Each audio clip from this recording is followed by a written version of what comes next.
৭১-এর মানবাধিকার বিরোধী অপরাধের মামলায় মৃত্যুদণ্ড থেকে বেকসুর খালাস পেলেন জামায়াতের সাবেক ভারপ্রাপ্ত secretary general ATM Azharul Islam. প্রধান বিচারপতি সৈয়দ রেফাত আহমেদের নেতৃত্বে ৭ বিচারপতি পূর্ণাঙ্গ বেঞ্চ এ রায় দেন। রায়ের পর্যবেক্ষণে সর্বোচ্চ আদালত বলেন, সাক্ষ্য প্রমাণ ছাড়াই আজহারকে সাজা দেওয়া হয়েছিল, বিচারের নামে অবিচার। রায়ের প্রতিক্রিয়ায় সত্যের জয়, মিথ্যার পরাজয় হয়েছে মন্তব্য করে দ্রুতই কারাগার থেকে এটিএম আজহার মুক্তি পাবেন বলে জানান তার আইনজীবীরা। রায়ের প্রতিক্রিয়ায় জামায়াতের নায়েবি আমির সৈয়দ আব্দুল্লাহ মোহাম্মদ তাহের বলেন, সত্যের জয় হয়েছে, মিথ্যা পরাজিত হয়েছে। এ রায় ট্রাইব্যুনালের চলমান বিচারে কোনো প্রভাব পড়বে না বলে মনে করে আন্তর্জাতিক অপরাধ ট্রাইব্যুনালের প্রসিকিউশন।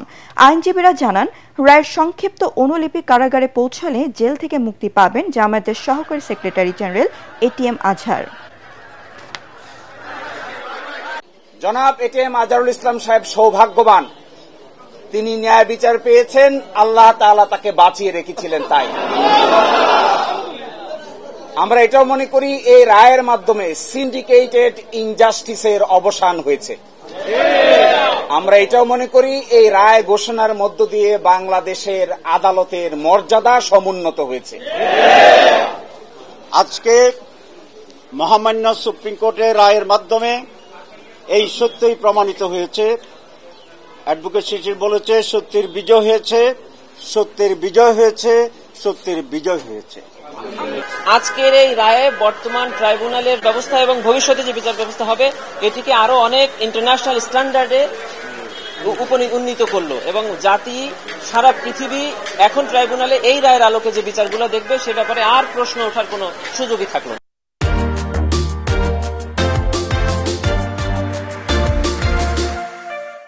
সরকারি চাকরি অধ্যাদেশ প্রত্যাহারের দাবিতে টানা চতুর্থ দিনের মতো আন্দোলন করছেন সরকারি কর্মকর্তা কর্মচারীরা। আজকের মধ্যে দাবি মানা না হলে প্রশাসনের প্রাণকেন্দ্র সচিবালয়কে অচল করার আলটিমেটাম দিয়েছেন তারা।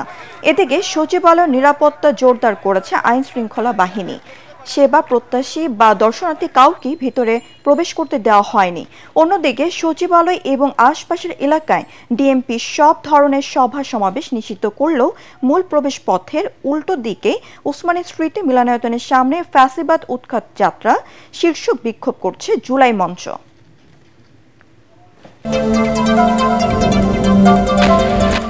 প্রধান উপদেষ্টার সাথে দলগুলোর সংলাপে রাজনৈতিক অস্থিরতা কাটলেও সমস্যার সুষ্ঠু সমাধান হয়নি বলে মনে করছেন বিশ্লেষকরা। তারা বলছেন, সংস্কার না করে চাপ দিয়ে নির্বাচন আদায় হবে মূলত আওয়ামী লীগের পুনর্বাসন, আর এমনটি হলে ভুলুণ্ঠিত হবে জুলাই বিপ্লবের চেতনা। এজন্য রাজনৈতিক দলের পাশাপাশি জাতীয় সংসদ ভবনে জনগণের সাথেও সংলাপ করতে প্রধান উপদেষ্টাকে পরামর্শ দিয়েছেন তারা। ইমদাদুল্লাহ বাবু রিপোর্ট।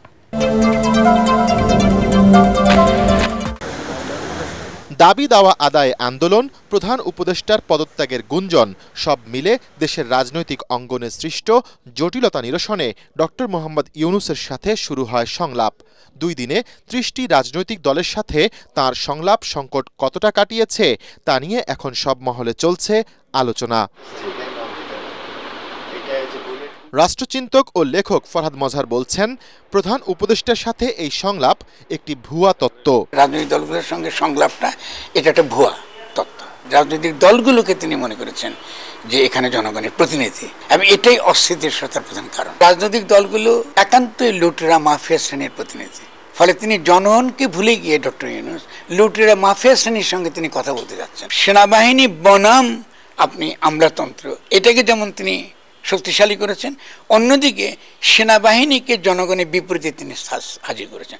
যারাই নির্বাচনের জন্য চাপ দিচ্ছে তারা শুধুমাত্র ফ্যাসিস্ট শক্তির দালাল ছাড়া কিছু না। ভুল হয়েছে আওয়ামী লীগের, আওয়ামী লীগের কোনো অনুশোচনা নেই, কিন্তু আওয়ামী লীগের সব লোক তো খারাপ না। তো তাদেরকে যেন আমরা অন্তর্ভুক্ত করতে পারি, তার জন্য আপনি একটা সামাজিক একটা আইনি প্রক্রিয়া শুরু করেন। আর শিক্ষক ও গবেষক অধ্যাপক মাহবুবুল্লাহর মতে, এই সংলাপে কেবল রাজনৈতিক দলগুলোর সাথেই ডক্টর মোহাম্মদ ইউনূসের ভুল বোঝাবুঝি দূর হয়েছে। সকলের মধ্যে উত্তেজনার ভাবটা প্রশমিত করার জন্য এই সংলাপ একটা বিরাট ভূমিকা রেখেছে।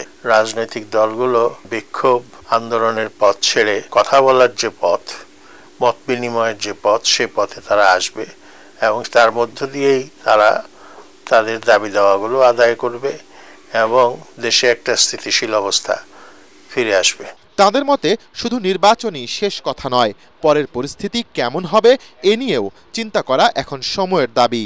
শেখ হাসিনা এখন ভারতে তার আশ্রয়ে রয়েছে, তার দল তো একটা বড় দল, অঘটন ঘটানোর মতো শক্তি তাদের আছে। তাদের এখন সবচেয়ে বড় দুর্বলতা হচ্ছে তারা জনগণ থেকে বিচ্ছিন্ন, এবং এদের পেছনেও রয়েছে ভারতীয় আধিপত্যবাদ। যাই কিছু ভাবি তার আগে ভাবতে হবে আমাদের দেশের সার্বভৌমত্বটা ক্ষুণ্ণ হলো কিনা। যদি সংলাপ নিয়ে ব্যস্ত থাকেন তাহলে দেখা যাবে যে আইন শৃঙ্খলার ব্যাপারগুলোতে আপনি মনোযোগ দিতে পারছেন না। ইউনূস সরকার এটা উপলব্ধি করবে যে যত তাড়াতাড়ি সম্ভব তারা নির্বাচন দেওয়ার জন্য চেষ্টা করবে। বাংলাদেশে কি রাজনৈতিক দলের প্রতিনিধিত্ব করার কি আর কোনো প্রতিষ্ঠান নেই? আপনি মিডিয়াগুলো নেই, আপনি আমাদের বিশ্ববিদ্যালয়ের বুদ্ধিজীবীরা নেই, সিভিল সোসাইটি নেই। উনি কৃষকদেরকে ডেকে নিয়ে কোনো কথা বলেছেন বাংলাদেশের কৃষি অবস্থা কি হবে? পার্লামেন্টে তার মানে খালি ওখানে সংসদ বসবে এমন কোনো কথা নেই।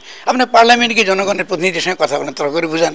দেখেন তো আমরা দেখি বিএনপিকে আমরা দেখি কি কথা বলতে পারে। ডক্টর ইউনূসকে চাপ দেওয়া চলবে না, সেটা জামাত ইসলামী বলি কি বিএনপি বলে না, চাপ দেওয়া চলবে না। দেশের সার্বিক পরিস্থিতি স্বাভাবিক রাখতে রাজনৈতিক দল ও জনগণ সহ সবাইকে দায়িত্বশীল ভূমিকা পালন করারও তাগিদ দিয়েছেন বিশ্লেষকরা। খুব ইমদাদুল্লাহ বাবু, ATN বাংলা, ঢাকা। দেখতেছেন।